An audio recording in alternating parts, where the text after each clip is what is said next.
Hello, everybody. My name is Minh Nguyen, and today I will talk about the Fukushima nuclear disaster. The first thing is I would like to say is there is a lot of entity that are related to the incident, right? So I will identify some of them. Yeah. The first thing is the Tokyo Electric Power Company, known as TEPCO, and they are the owner and the operator of the nuclear power plant. Another entity is the Nuclear Accident Independent Investigation Commission. This is the independent board that was uh, created by the National Diet of Japan to investigate the incident. Also, there's Japan Nuclear Safety Commission (NSC), Japan Nuclear and Industrial Safety Agency (NISA). Like they are basically the federal level of the ODS, right? And there's the last thing I want to say is they are also the entity is Japan Society of Civil Engineer, GSCE. So yeah, what happened? Uh, there was an earthquake of 9.0 magnitude, and it created a 15-meter tsunami that hit Fukushima on March 11, 2011. The earthquake and the tsunami alone resulted in 19,500 casualties and over a million building damage. Uh, the disaster led to the extreme severe nuclear accident at Fukushima Daiichi power plant. The plant was owned and operated by TEPCO. At the time, there was only three active reactor, and on the three core of those three reactor largely melted in the first 3 days. Basically, the reactor was built to resist strong earthquake, but like they didn't really focus on the tsunami.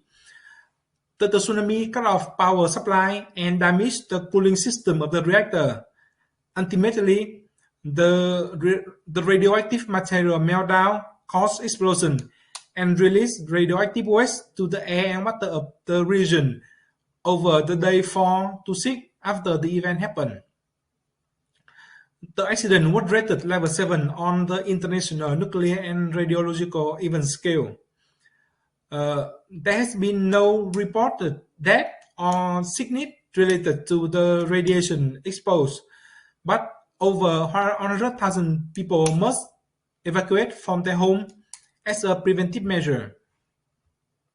Based on the newest update in 2021, apart from 19,500 casualties, there is also an additional 2,300 disaster-related deaths among the evacuees from Fukushima Prefecture. Okay. So what type of event is this?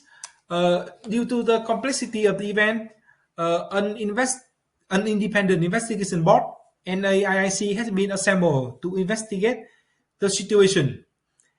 And it is concluded in their report that this event was a combination of natural disaster from the earth and from earthquake and the tsunami and the man-made event due to the lack of governance regulation and coordination of various government entities. Okay, so what went wrong? In the 1960s, the design of the nuclear power plant was they based on the height of 3.1 meter. That there's like they basically they think there's only there only be a tsunami of 3.1 meter high can happen at this area. But in 2002, the design was revised to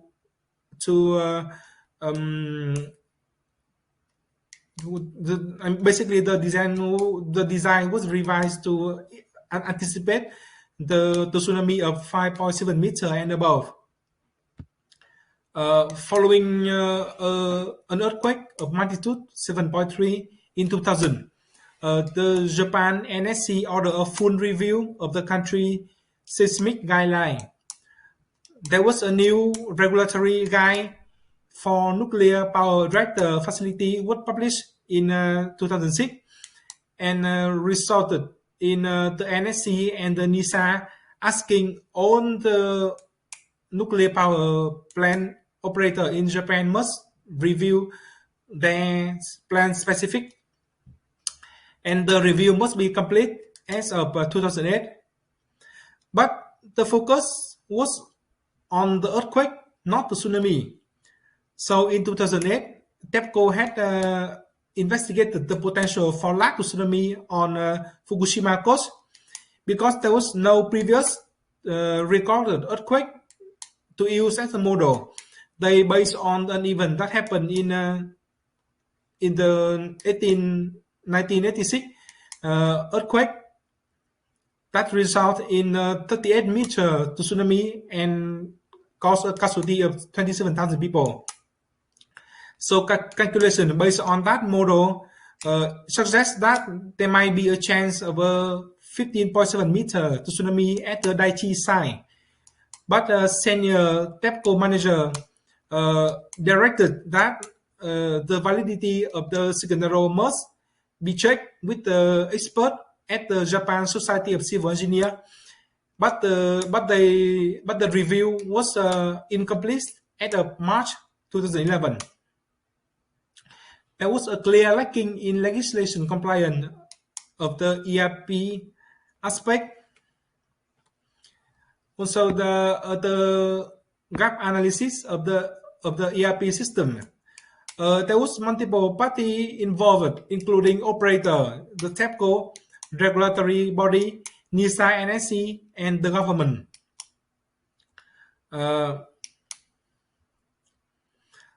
Basically,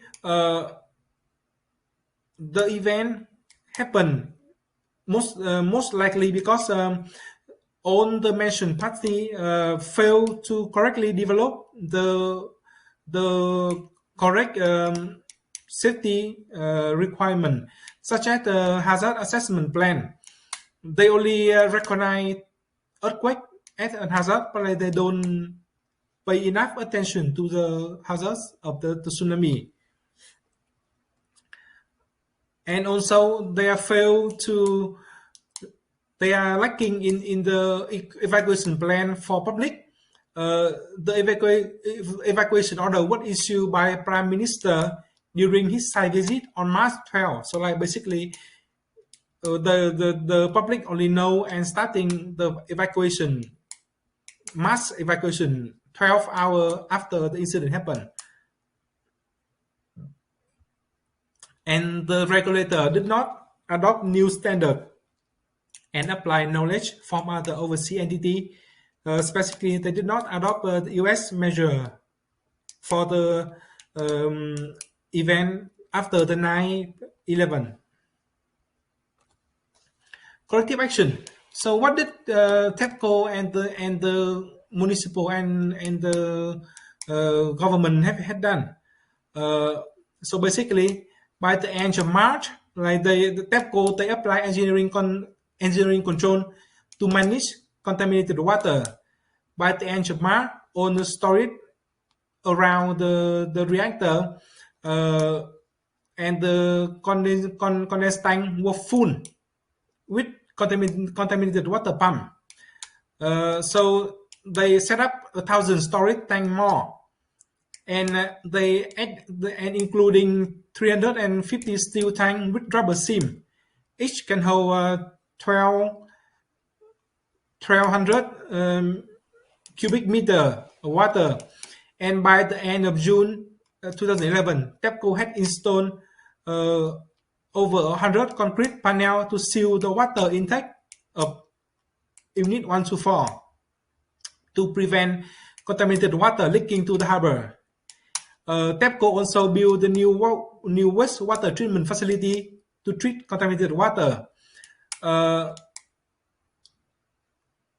in 2014, TEPCO create the new company Fukushima Daiichi Decontamination and Decommission Engineering Company to help with on the process.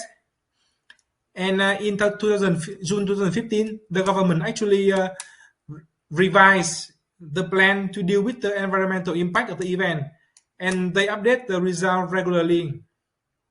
As the result, the government also create new regulatory body that make nuclear risk and safety reassessment before any nuclear reactor restart after any shutdown, and they must include the routine check. And yeah, I think that will be all. If you have any question, you can reach me at my email address in here. Thank you for listening.